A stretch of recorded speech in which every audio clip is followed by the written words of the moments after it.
आपण इथे काय चुकीचा करतो का?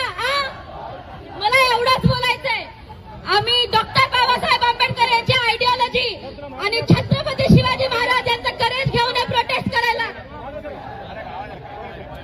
आम्हाला इथं कोणीच थांबू शकणार नाही. तुम्ही डोके फोडा, तुम्ही पाय तोडा, आम्ही हा प्रोटेस्ट जोपर्यंत करणार तोपर्यंत धर्मेंद्र प्रधान रेसिग्नेशन देत नाही. आम्हाला उत्तरे हवी आहे, डिक्टेटरशिप नाही. सोनम वांगचुकला उचलून घेऊन गेले ते हे काय गव्हर्नमेंट म्हणतात, ह्याला आता गव्हर्नमेंटला अकाउंटेबिलिटी सुद्धा देता येत नाही. इथे मला वाटतं की आपण सगळे जमलेले आहोत, कारण आपल्याला आपल्या देशासाठी लढायचं आहे. असल्या लोकांच्या हातात देश नाही द्यायचा आम्हाला. आमचा फ्युचर आम्ही सिक्युअर करण्यासाठी इथे लढतोय आणि ते मारतायत, डोकं फोडतायत, टिअर गॅस सोडतायत. अरे कसली भित्री सरकार आहे ही.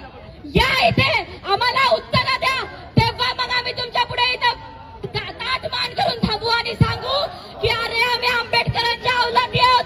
आम्ही अशा ऐकणारे नाही. तुम्ही काही पण करा, आम्ही हा प्रोटेस्ट